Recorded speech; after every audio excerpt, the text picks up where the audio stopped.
Dear students, welcome to the class. Conformational isomerism हम start कर चुके हैं बच्चों। एक लेक्चर हम उसका ले चुके हैं। उसके अंदर कल हमने डिस्कस किया था conformational isomerism in what alkane and ethane and butane. आज हम बात करेंगे relative stabilities of cycloalkanes and their conformation. As we know very well what carbon में आपकी 3 टाइप की हाइब्रिडेशन है। बात करते हैं हम किस किस की, sp, sp2 एंड sp3। तो sp हाइब्रिडेशन है, sp2 हाइब्रिडेशन है और sp3 है। sp कब होगा बोलो? जब आपके सिग्मा बॉन्ड्स कितने होंगे? 2, sp2 3 और sp3 4। ये हमने पढ़ा हुआ है, ठीक है। अब रिलेटिव स्टेबिलिटी के अंदर क्या आता है? जो सबसे पहले थ्योरी है अपनी बेयर स्ट्रेन थ्योरी। ये थ्योरी क्या कहती है कि जो आपके साइक्लोएल्केन्स हैं उनके अंदर जो कार्बन एटम्स हैं वो आपके एक प्लेन में रहने की कोशिश करते हैं। क्लियर है? यदि कार्बन एटम्स बच्चों एक प्लेन में आ गए तो क्या होगा? जो नॉर्मल अपना sp3 जो पहली बात तो शेप क्या है sp3 कार्बन की? टेट्राहेड्रल, पढ़ा हुआ हमने। इसके अंदर एंगल कितना है? 109 degree 28 minute. Now you can see here this is a tetrahedral carbon. ये ब्लैक बॉल आप क्या समझेंगे? कार्बन है और इसने ये 4 बॉन्ड बना रखे हैं। Now these are not present in same plane। ये आपके बेटे सेम प्लेन में नहीं है। क्लियर हुआ है ये? अब यदि मैं किसी साइक्लोएल्केन्स को देखता हूं, जैसे कि एग्जांपल मैंने ये उठाया है आपका, दिस इज योर साइक्लोब्यूटेन। यहां पर क्या है बच्चों? ये जितने भी कार्बन हैं देख लीजिए ध्यान से, ये 4 कार्बन है। मैं आप कोई नहीं ऐसे कर देता हूं इसको। ये 4 कार्बन आपको दिख रहे हैं, ये सारे के सारे एक प्लेन में है, वर्टिकल। देखो है ना, एक ही प्लेन में आ रहे हैं ना आपके।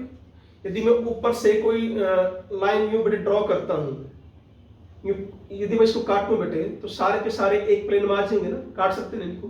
तो उनको हम क्या बोलेंगे कि they are present in same plane. Same plane में होने से शेप टेट्राहेड्रल नहीं रहेगी। क्या ये समझ में आ गया आपको? यदि शेप टेट्राहेड्रल नहीं रहेगी तो बॉन्ड एंगल भी आपका 109 डिग्री 28 मिनट नहीं रहेगा। बताओ यहां तक क्लियर है? अब क्या होगा फिर? यदि बॉन्ड एंगल 109 डिग्री 28 मिनट नहीं है, या तो इससे ज्यादा होगा या इससे कम होगा। जैसे कि शायद मैंने कल आपको बताया भी था, एंगल स्ट्रेन के बारे में हमने बात की थी। क्या बताया था मैंने उस समय? यदि sp3 कार्बन में बॉन्ड एंगल आपका बेटे 109 डिग्री 28 मिनट है तो हमें कोई टेंशन नहीं है। क्लियर है? यदि बॉन्ड एंगल आपका ज्यादा होता है 109 डिग्री 28 मिनट से या कम होता है तो उसमें क्या आ जाएगी? एंगल स्ट्रेन आ जाएगी। And that angle strain that will decrease stability of cycloalkane, जो हम बात कर रहे हैं। तो क्या बताया हमने कि साइक्लोएल्केन में जो बॉन्ड एंगल है बेटा वो आपका अब 109 डिग्री 28 मिनट नहीं रहा। क्यों नहीं रहा? बिकॉज कार्बन्स क्या कोशिश कर रहे हैं? एक प्लेन में आने की कोशिश कर रहे हैं। और एक प्लेन में यदि आपके कार्बन एटम्स आ गए तो बॉन्ड एंगल आपका ये नहीं रहा। यदि बॉन्ड एंगल ये नहीं रहा तो उसमें क्या आ गई? एंगल स्ट्रेन आ गई। और एंगल स्ट्रेन आ गई तो स्टेबिलिटी डिक्रीज। क्या इतना समझ में आ गया? बोलो। अब ये एंगल स्ट्रेन, ये ध्यान देना,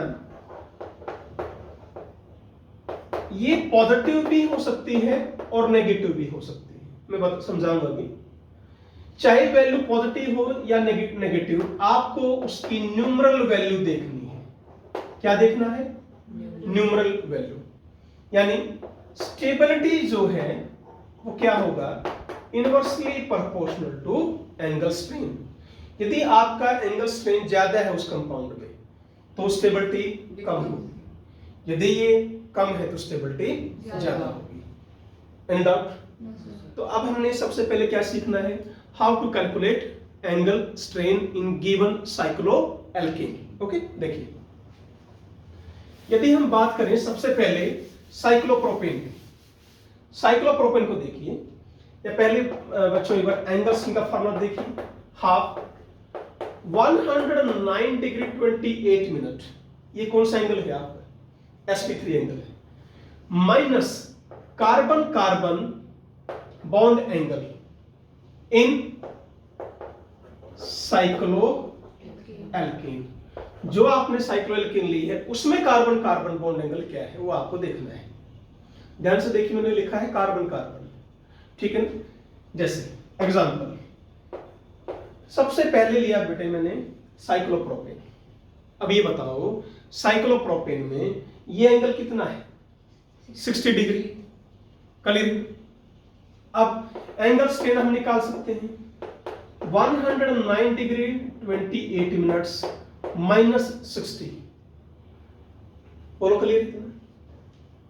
अब यहां पर जो आंसर आएगा that is your 49 degree 28 minute. एक बार फटाफट नोट भी कर लेना बेशक, ये आ गया।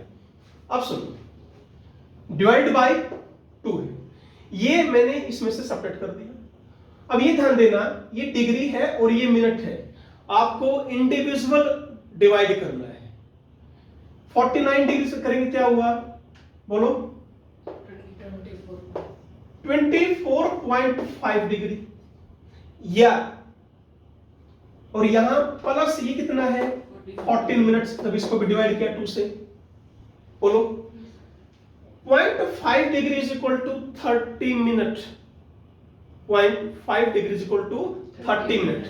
अब इसको मैं कैसे लिख सकता हूं, 24 डिग्री एंड 30 मिनट्स। इसको मैंने ऐसे लिख दिया। प्लस कितनी डिग्री, प्लस कितनी मिनट्स और हैं 14, तो कितना आ गया आंसर 24 डिग्री 44 मिनट। समझ में आ गए? ऐसे ही आपको हर साइक्लोएल्केन में क्या निकालनी है, एंगल स्ट्रेन निकालनी।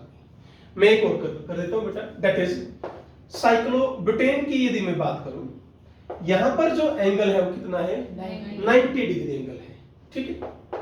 हाफ 109 डिग्री 28 मिनट्स माइनस कितना आ जाएगा 90 आ गया, यानी क्या है आंसर आपका 19 degree and 28 minute divided by 2।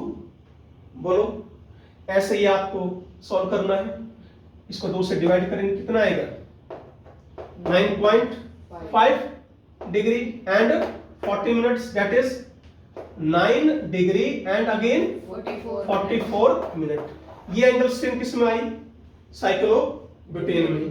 ये एंगल स्ट्रेन किस में आई, साइक्लोप्रोपेन। अब मुझे आप ये बताइए, based upon this data, this value, which should be more stable? Cyclobutane will be more stable as compared to cyclopropane. And out? समझ में आ गया? ठीक है। अब यदि हम बात करते हैं आगे, जैसे साइक्लोपेंटेन की वैल्यू दे रखी है। साइक्लोपेंटेन में जो एंगल है आपका, ये आता है बच्चों 108 डिग्री। 109 डिग्री 28 माइनस 108 को काफी कम आंसर आएगा, तो इसका मैं सीधा ही आंसर लिख रहा हूं बच्चों, दैट इज योर 44 मिनट आपका आंसर आ रहा है। That is your 44। क्यों आया, 109 में से कितना घटाओगे 108, कितना बचा है 1 degree. 1 degree divided by 2 half minute. Clear है? That is half degree 30 minute plus 28 by 2 था 14, 30 प्लस 14 इज इक्वल टू, वही है तरीका, वही बेटे, सारा सेम है। तो एंगल स्ट्रेन साइक्लोप्रोपेन में ये आई बेटे, साइक्लोब्यूटेन में आपकी ये आई एंगल स्ट्रेन, और ये किस में आई है साइक्लोपेंटेन में। क्लियर है? अब मैं एक बार सबकी ना वैल्यू लिख रहा हूं।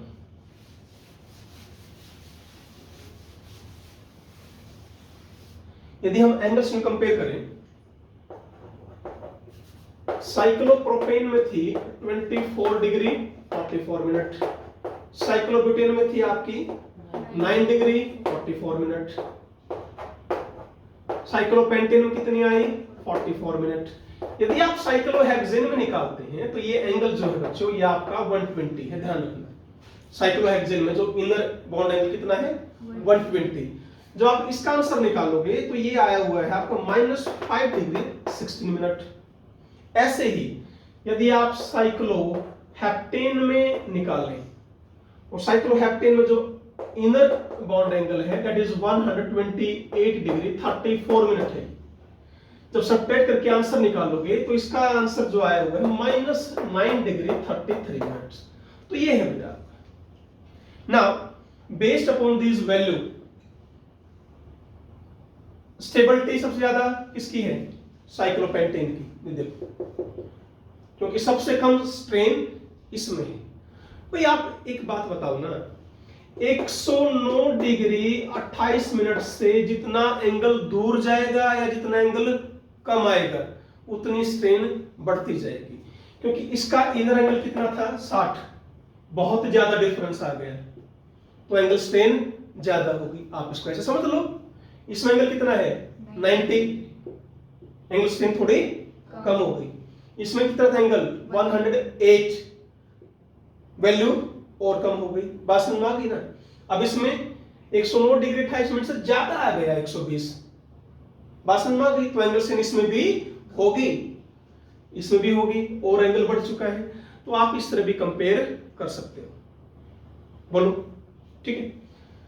तो ऑर्डर क्या निकलेगा, साइक्लोपेंटेन सबसे ज्यादा स्टेबल, फिर साइक्लोहेक्सेन, फिर आपका साइक्लोहेप्टेन, फिर साइक्लोब्यूटेन एंड देन साइक्लोप्रोपेन।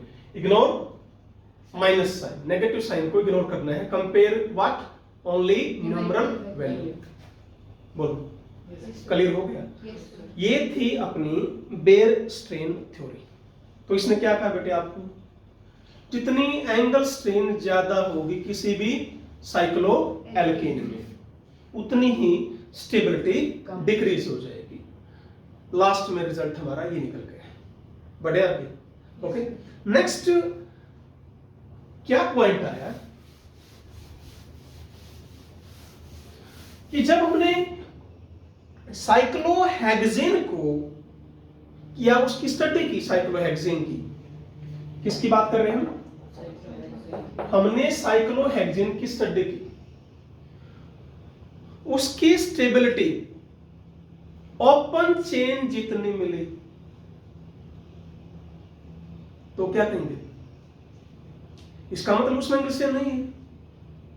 भाई ओपन चेन में क्या शेप थी बोलो, ये टेट्राहेड्रल, यानी बॉन्ड एंगल कितना था 109 डिग्री 28 मिनट।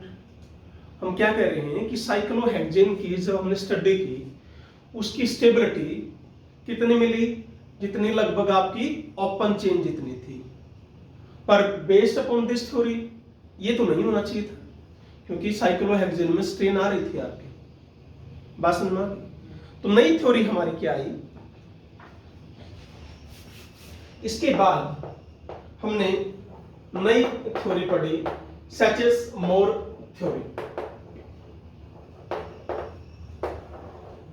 ये थ्योरी क्या कह रही है कि साइक्लोहेक्सेन एंड हायर रिंग्स के जो कार्बन एटम्स हैं वो अब आपके एक सिंगल प्लेन में नहीं रहते। यदि सिंगल प्लेन में नहीं रहेंगे तो क्या हो जाएगा, बॉन्ड एंगल 109 डिग्री 28 मिनट तो हो सकता है। यदि बॉन्ड एंगल वो मुझे मिल गया तो स्टेबिलिटी मेंटेन रहेगी। बोलो बेटा बेसिक पॉइंट क्या है, बेसिक पॉइंट यही है ना कि हमने जो बॉन्ड एंगल को 109 डिग्री 28 मिनट से ना तो घटाना है ना बढ़ाना है, उतना ही रखेंगे तो मैक्सिमम स्टेबिलिटी रहेगी अपनी, उससे कम या ज्यादा स्टेबिलिटी घट जाएगी। ठीक है। और जब आपके कार्बन एटम्स एक प्लेन में थे तो बॉन्ड एंगल वो पॉसिबल नहीं था। तो ये नेक्स्ट थ्योरी क्या कह रही है आपकी कि जो साइक्लोहेक्सेन है एंड बेटा जो हायर रिंग्स हैं उनके जो कार्बन हैं वो अब आपके सेम प्लेन में नहीं है। वो अब एक प्लेन में नहीं रहे, उनका बॉन्ड एंगल मेंटेन रहा कितना 109 डिग्री 28 मिनट। उससे क्या हो जाएगा, उनकी जो स्टेबिलिटी थी, शाबाश बोलो, ओपन चेन जैसी मेंटेन रही। बताओ क्या यहां तक क्लियर है? Yes sir. बढ़े आगे? तो ये था बेटा आपका relative stability of cycloalkenes. Now next topic जो इंपॉर्टेंट है आपका, that is your conformations in cyclohexane. ठीक है, चलो बहुत इंपॉर्टेंट टॉपिक है, ध्यान से करेंगे। कन्फर्मेशंस इन साइक्लोहेक्सेन, कन्फर्मेशनल आइसोमेरिज्म बोल सकते हैं, आइसोमेरिज्म इन साइक्लोहेक्सेन। ठीक, साइक्लोहेक्सेन की अब हम बात करेंगे। फॉर्मूला है अपना C6H12। वैसे तो हम इसको ऐसे लिख रहे हैं, साइक्लोहेक्सेन को यदि आप ऐसे लिखते तो सारे के सारे कार्बन क्या है आपके एक ही प्लेन में आ गए। इट मींस अब हम क्या कह चुके पहले कि इसकी स्टेबिलिटी ओपन चेन जितनी है, इसका मतलब ये इसका स्ट्रक्चर नहीं है। क्यों नहीं है? क्या हम मना कर चुके हैं ना, क्या कि साइक्लोहेक्सेन और हायर जो रिंग्स हैं वो उनके कार्बन एटम एक प्लेन में नहीं आ सकते। बोलो क्लियर? बढ़े आगे?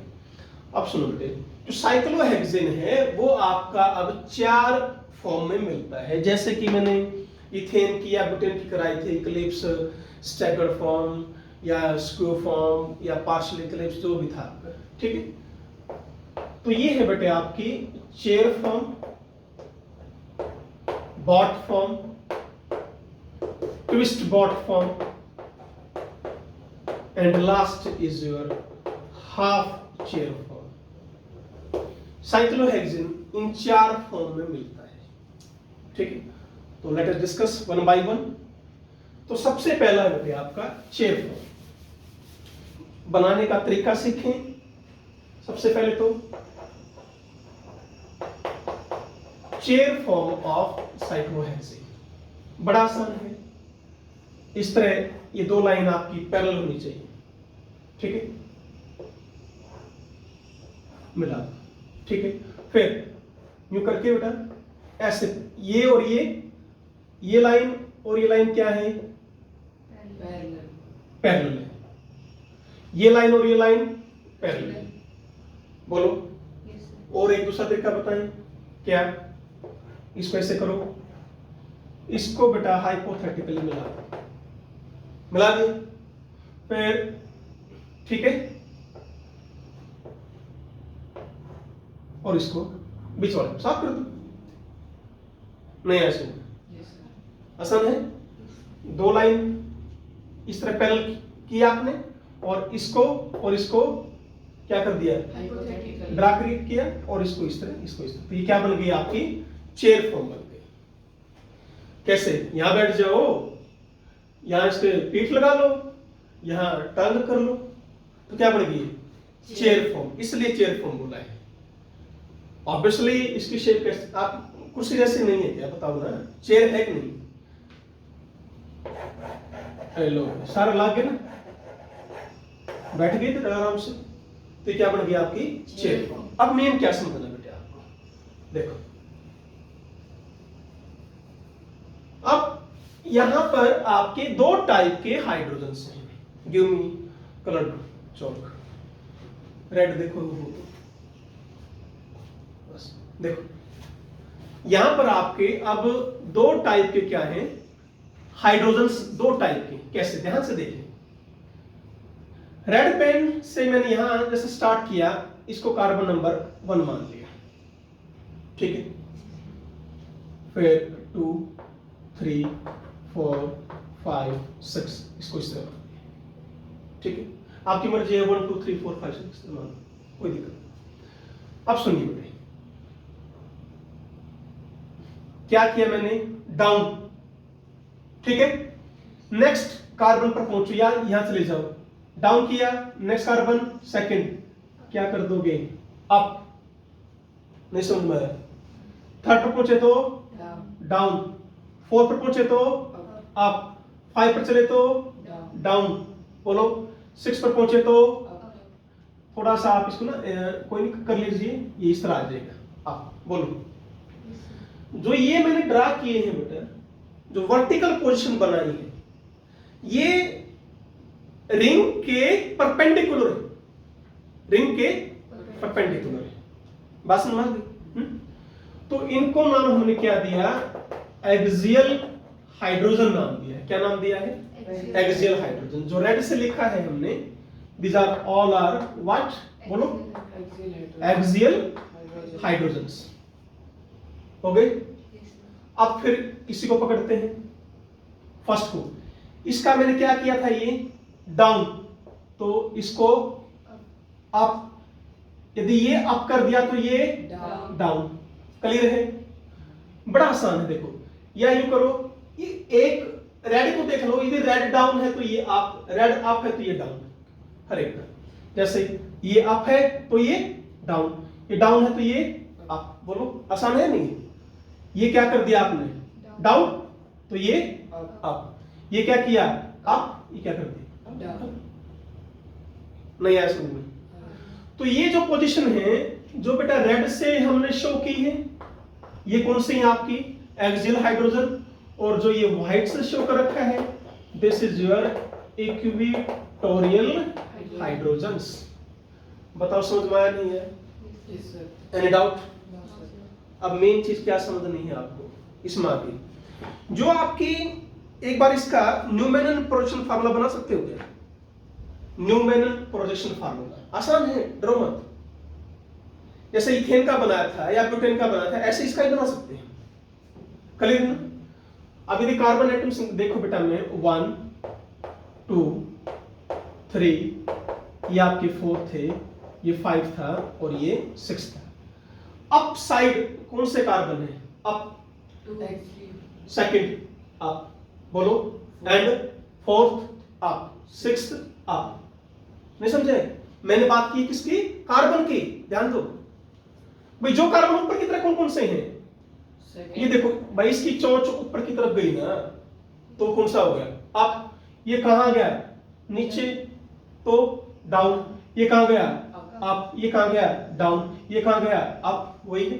तो सेकंड, बोलो, एंड फोर्थ एंड सिक्स्थ, ये कार्बन क्या है, इनको बोलते हैं पकड़ अप कार्बन, अप पोजीशन पे है।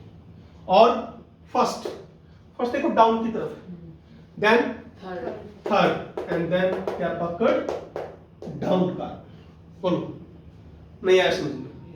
बिल्कुल। अब मुझे क्या बनाना है, न्यूमेनन प्रोजेक्शन फार्मूला बनाना है। किस तरह बनाओगे, अब आपको ये देखना है, बड़ा आसान है, रट्टा मारोगे बोलोगे, ठीक है? पहले मैं इस हिस्से का बनाऊंगा, देखो इसको मानो फ्रंट कार्बन, ये बोलो, ध्यान से देखते चलो, क्या मान लिया, फर्स्ट को मैंने फ्रंट कार्बन। भाई यूं बताओ, 3 बॉन्ड तो है ही, ठीक है? और बैक कि डॉट वाला कौन सा है, फर्स्ट, और बैक वाला कौन सा है, सेकंड। भैया आपको सामने तो ये दिख रहा है, ये इसके बैक में, तो ये कौन सा है, सेकंड। नहीं आ सकती, पक्का? ये कार्बन कौन सा है, फोर्थ, बोलो, सॉरी कौन सा, fifth. This carbon is your fifth carbon. और बैक में कौन सा दिख रहा है आपको, बोलो, fourth carbon. This one is your fourth. सुनो, ध्यान से देखो, पहले कार्बन के साथ कितने हाइड्रोजन हैं, 2। हर एक के साथ ही 2 है, ये तो हमने बताने की जरूरत ही नहीं होनी चाहिए। क्या ये समझ में आ गया? Second H। अब यूं बताओ, सेकंड और किसका बॉन्ड बना हुआ है, थर्ड। सेकंड और थर्ड का, देखो ये कार्बन कौन सा है, थर्ड। आप इसको ऐसे करो बेटे, इस तरह कर लेते हैं। फर्स्ट और किसका बना हुआ है, सिक्स्थ का। क्लियर है? तो क्या मैं यहां इस तरह कर दूं कि ये आपका 6th कार्बन है? नहीं आया समझ में? बोलो, ये कार्बन कौन सा है? 5th। 5वां, 6ठा और 1st, ये 1st, ये 6th और ये 5th। नहीं आया समझ में? क्लियर है? नहीं बोलो। ओके, अब ये कौन सा कार्बन था? 4th। ये कौन सा था? 2nd। 2nd और 4th के बीच में कौन सा कार्बन है? 3rd। तो ये कौन सा है? 3rd carbon. पल्ले पड़ा? अच्छी तरह, ठीक है। तो ये आपके बाकी जगह क्या लिख दोगे? हाइड्रोजन्स लिख दो। तो ये क्या बन गया आपका इसका न्यूमैन प्रोडक्शन फार्मूला। बड़ा आसान है। क्या कैसे करना है? 1st को फ्रंट, 5th को फ्रंट, 4th को बैक, 2nd को बैक। क्लियर है? बॉन्ड 1st और 5th के बीच में किसका है? 6th का है। 2nd और 4th के बीच में किसका है? 3rd। बस। तो ये क्या बन गया आपका Newman projection formula of cyclohexane. ठीक है। अब मेन बात करेंगे इनकी स्टेबिलिटी की। क्या है बेटा स्टेबिलिटी?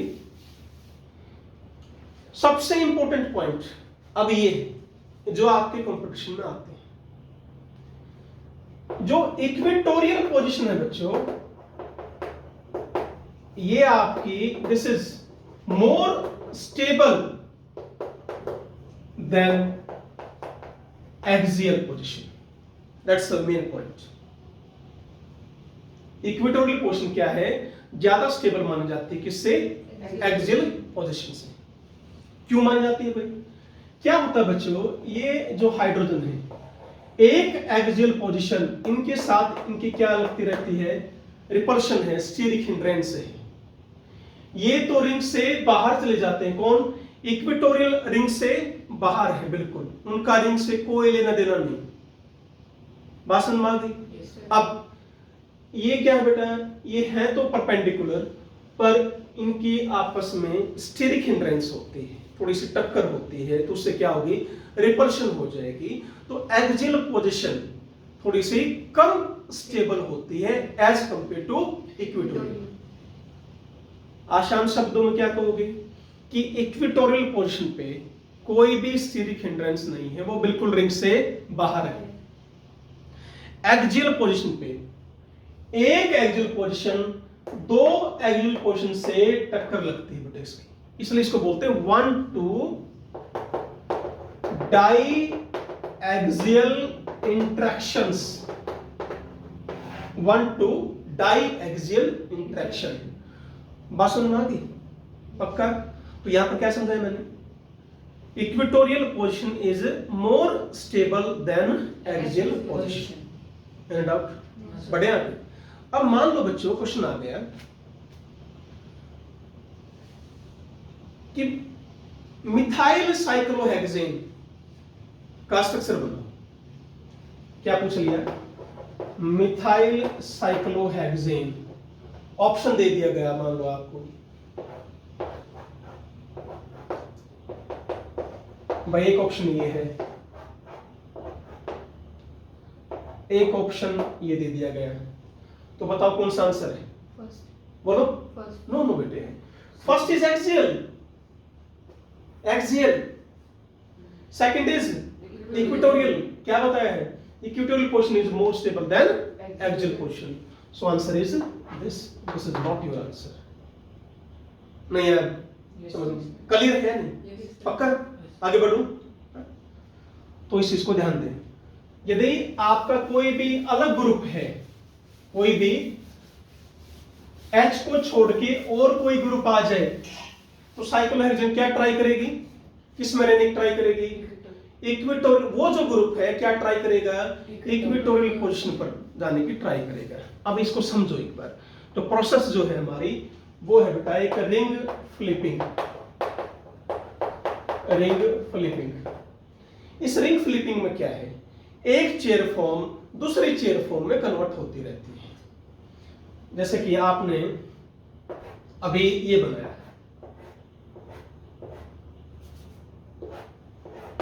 बनाई, मैं इसको ऐसे भी तो बना सकता हूं भाई, बोलो।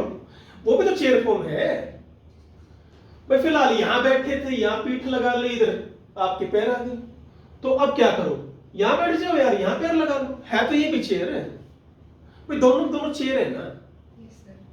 तो बेटा क्या होता है, इसको बोलते हैं रिंग फ्लिपिंग प्रोसेस। क्या बोलते हैं? Ring flipping process. ठीक है, ध्यान से क्या समझना है, ये है आपका फर्स्ट कार्बन, यहां सेकंड, ये थर्ड, ये फोर्थ, ये फिफ्थ और ये सिक्स्थ। देखो जो फर्स्ट कार्बन था वो कहां चला गया, ऊपर, नया सिंगल। पहले क्या था ये नीचे, अब क्या चला गया ऊपर, बस खत्म। यहीं से आप नंबरिंग शुरू करेंगे अब 1, फिर क्लॉकवाइज घुमा दो, टेंशन मत लेना, यू का यू। 1 क्या था, 2 3 4 5 6, नया सिंगल। बोलो, तो ये ध्यान देना आपको, ठीक है। ये कार्बन ऊपर, ये कार्बन नीचे, बस वही तो हुआ है। That is called what, ring flipping process. अब सुनो, और क्या होता है रिंग फ्लिपिंग में, जो एक्सियल हाइड्रोजन है वो इसके अंदर कौन सी पोजीशन पर चले जाएंगे, इक्वेटोरियल पोजीशन पर। जो इसके अंदर एक्सियल हाइड्रोजन थे वो यहां पर किस पोजीशन पहुंच गए, इक्वेटोरियल पर। और जो यहां इक्वेटोरियल पर थे वो इसके अंदर कहां चले गए, एक्सियल पोजीशन पर। ये होता है बेटे रिंग फ्लिपिंग। नहीं आया समझ में? अरे श्योर भाई, यहां मैंने कोई ग्रुप रख दिया G1 मान लो, और इसको बोल दिया G2, कोई भी ग्रुप बोल दिया। अब ये जो G1 है पहले किस पे था, बोलो, एक्सियल। अब किस पे आ गया, इक्वेटोरियल। ये किस पे है, इक्वेटोरियल। अब किस पे पहुंच गया, this is called ring flipping. नहीं आया समझ में? यदि सिंपल बेटे हम बात करें साइक्लोहेक्सेन की, यदि मैं सिंपली बात करूं तो दोनों की जो परसेंटेज है वो 50-50 है। ये भी मिलेगी, ये भी मिलेगी, 50-50%। क्लियर? अब जैसे जैसे ग्रुप का साइज बढ़ता जाएगा, मैंने यहां कोई और ग्रुप, फिलहाल तो यहां कौन थे बेटे, हाइड्रोजन थे सारे, सबकी नेचर क्या है, सेम। तो इसलिए मैंने क्या कहा, 50-50% चांसेस है, चांसेस नहीं, होते भी क्या है, 50-50%। अब सुनो, क्वेश्चन आ गया, मैंने हाइड्रोजन को रिप्लेस कर दिया किससे, लेट CH3 से। ठीक है, ओके, ये आप टेबल नोट भी कर लेना एक बार। ये X ग्रुप है, इसको नोट कर लो। और energy difference between axial and equatorial conformation, percentage with equatorial position। क्या है बेटे, ध्यान से सुनो। यदि हाइड्रोजन है, ओके, तो एनर्जी डिफरेंस 0 रहेगा दोनों चेयर के बीच में, 50-50% मिलेगी। नहीं आया समझ में? बोलो, इक्विलिब्रियम कांस्टेंट की वैल्यू 1 होगी। ठीक, अब यहां पर मैं अब ग्रुप चेंज कर रहा हूं। अब मैंने लिख दिया CH3 C2H5। CH3 के साथ ये वैल्यू है बेटे, नोट करो, मैं समझाऊंगा एक बार, पहले इसको नोट कर लो।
सुनो, अब ये जो वैल्यू लिखी है इसको समझने की कोशिश करना कि क्वेश्चंस कैसे आएंगे और आपको कैसे सॉल्व करने हैं।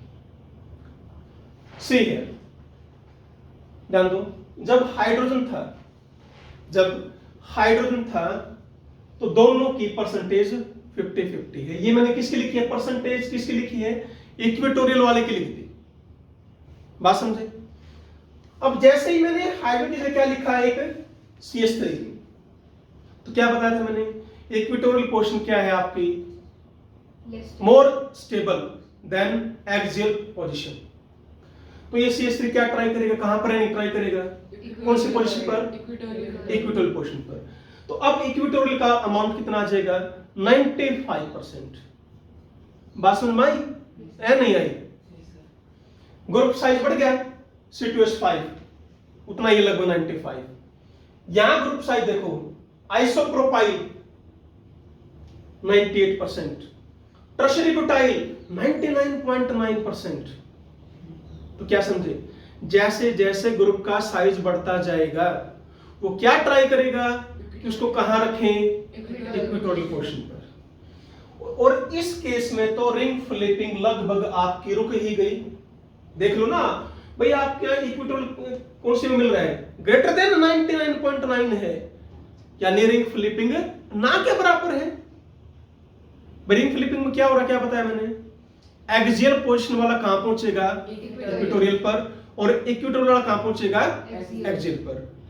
अब एक बात बताओ, यदि टर्शियरी ब्यूटाइल बड़ा ग्रुप यदि वो इक्वेटोरियल पोजीशन पे लग गया तो क्या वो पहुंचेगा जाके रिंग फ्लिपिंग में एक्सियल पे जाएगा, ट्राई करेगा वो नहीं, क्योंकि वहां पर उसकी स्टेबिलिटी सबसे कम हो जाएगी, बहुत कम स्टेबल होगा यदि वो कहां जाएगा, एक्सियल पर।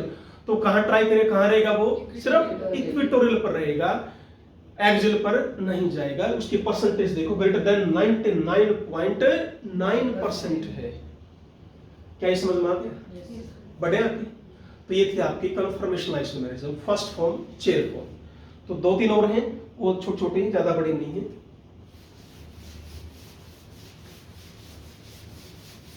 नेक्स्ट है बच्चों बॉट फॉर्म।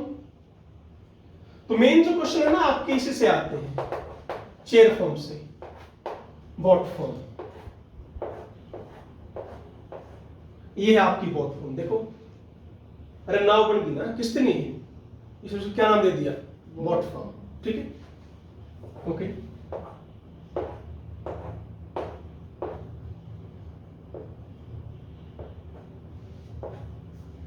अब बॉट फॉर्म में एक चीज का ध्यान रखना बच्चों, क्या, ये मैं हाइड्रोजन की पोजीशन लिख रहा हूं,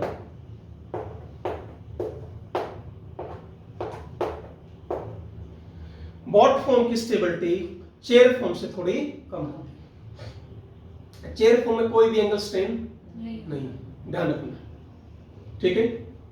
अब यहां पर इनको बोला जाता है, ये 1 और 4 पर, इन हाइड्रोजन को बोलते हैं फ्लैगपॉल हाइड्रोजन्स बोलते हैं, इनके बीच में इंटरेक्शन रहती है, इसलिए इसकी स्टेबिलिटी कम होती है। साथ के साथ जो ये हाइड्रोजन है आपके और ये हाइड्रोजन के बीच में क्या रहेगी, इंटरेक्शन रहेगी। तो बॉट फॉर्म की स्टेबिलिटी क्या होती है बेटे, कम होती है। कर पाएंगे? Next, twist boat form. Twist का मतलब मरोड़ दो, ठीक है।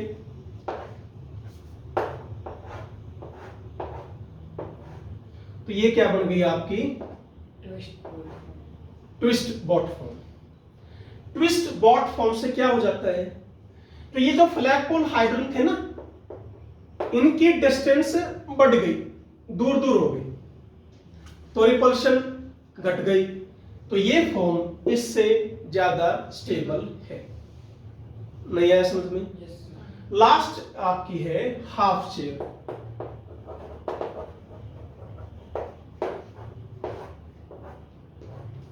इसको बोलते हैं हाफ चेयर, है ना। इसमें एंगल स्ट्रेन भी है, इसमें आपका बेटे टॉर्जन स्ट्रेन भी है, क्लियर है। बाकी तीनों में एंगल स्ट्रेन नहीं है। किसमें है एंगल स्ट्रेन? हाफ चेयर में। तो ऑर्डर ऑफ स्टेबिलिटी क्या आया? Chair form. ये इंपॉर्टेंट क्वेश्चन है जो पूछा जाता है कई बार। चेयर फॉर्म, उसके बाद ट्विस्ट बॉट फॉर्म, उसके बाद बॉट फॉर्म आएगी, फिर हाफ चेयर फॉर्म।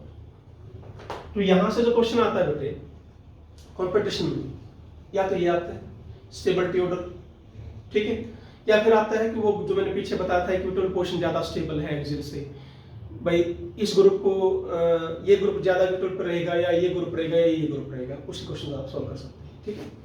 अब इसकी एक बार ये ग्राफ मैं बना रहा हूं, ठीक है।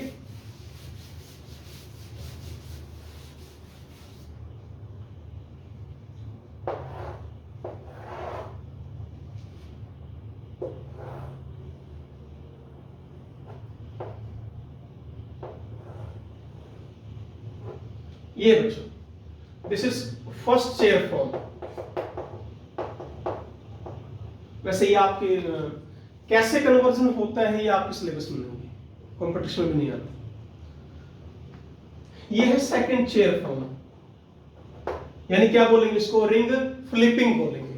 एक चेयर फॉर्म दूसरी चेयर फॉर्म में कन्वर्ट हो रही, तो ये एक प्रोसेस क्या है, रिंग फ्लिपिंग। ये है बेटे हाफ चेयर, ये भी हाफ। जो सबसे ऊपर है ऑब्वियसली क्या होगी, हाफ चेयर, वो सबसे कम स्टेबल होगी। तो सबसे कम स्टेबल कौन सी है, हाफ चेयर। सबसे ज्यादा स्टेबल कौन सी है, चेयर फॉर्म। ये कौन सी है, ट्विस्ट बोट। ये भी कौन सी है, ट्विस्ट बोट। और ये कौन सी है, बॉट फॉर्म। यानी क्या समझे, जब एक चेयर फॉर्म दूसरी चेयर फॉर्म में जाती है तो पहले किसमें जाएगी, हाफ चेयर, फिर ट्विस्ट बॉट, फिर बॉट, फिर ट्विस्ट बॉट, फिर हाफ चेयर, फिर वो सेकंड चेयर में कन्वर्ट होती है। ये प्रोसेस कैसे होती है ये आपका आउट ऑफ सिलेबस है, वो मैं यहाँ एक्सप्लेन भी नहीं करूंगा, हायर क्लासेस में आते हैं, ठीक है। बताओ समझ में आ गया। एनर्जी डिफरेंस की दिया आपको वैल्यू लिखना चाहिए, तो यहाँ पर बेटे इसकी वैल्यू मैंने कितनी मान ली, 0। तो बच्चों ट्विस्ट बोट की एनर्जी है 21, बोट की है 25 और हाफ चेयर की है 43 किलोजूल पर मोल। ये इसकी एनर्जी है। मैंने क्या समझा रखा आपको, 0 किसकी मान ली, फुल चेयर की या चेयर फॉर्म की। फुल चेयर नहीं बोलना है, चेयर बोलो खाली। फिर एनर्जी डिफरेंस ट्विस्ट बोट का इसका 21, इसका 25, इसका 43। अब इसी तरह क्वेश्चन आ जाए, भाई एनर्जी डिफरेंस गिवन है तो बताओ किस किस का है। सबसे कम एनर्जी डिफरेंस किसमें होगा, चेयर में और ट्विस्ट बोट में, चेयर में और ट्विस्ट बोट में। उससे ज्यादा चेयर और बोट में। सबसे ज्यादा एनर्जी डिफरेंस चेयर और हाफ चेयर। क्यों, सबसे ज्यादा स्टेबिलिटी डिफरेंस किस में है, चेयर में और हाफ चेयर, तो एनर्जी डिफरेंस भी ज्यादा होगा। सिंपल है, बोलो कर पाएंगे। अब एक क्वेश्चन मैं आपको करवा रहा हूं जो कि लास्ट टाइम हमने छोड़ दिया था, एसिड बेस में। क्या था वो क्वेश्चन, देखो एक बार।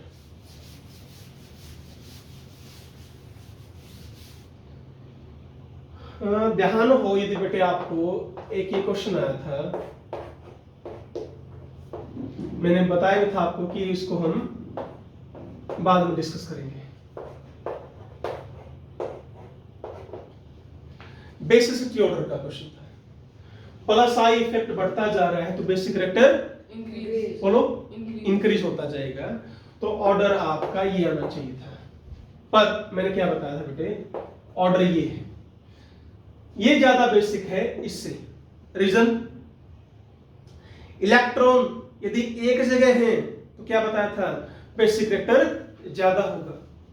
यदि वो घूमने लग गए, इजीली अवेलेबल नहीं हो पाएंगे, तो बेसिक कैरेक्टर कम हो जाएगा, डिक्रीज हो जाएगा।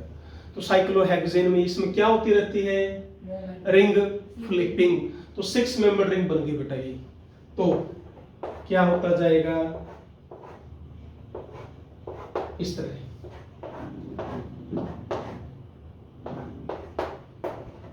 तो क्या हो रही है आपकी, रिंग फ्लिपिंग हो रही है। नाइट्रोजन कभी इधर कभी इधर कभी उधर कभी उधर, तो उसके इलेक्ट्रॉन्स इजीली अवेलेबल नहीं है, बेसिक कैरेक्टर डिक्रीज हो जाएगा। Hence that is your order. Basic character में क्वेश्चंस मैंने आपको आज छोड़ा था। तो बताइए आज का लेक्चर क्लियर है, ओके ओके बेटे। तो आज के लेक्चर में हमने कन्फर्मेशंस एंड स्टेबिलिटी की, साइक्लोएल्केन्स की, नेक्स्ट लेक्चर में हम करेंगे inter conversion about your batch production formula, Newman, Fisher, Sahurs, etc. It's again very important topic. Okay, thank you very much. Always be happy, be healthy. Thank you, buddy.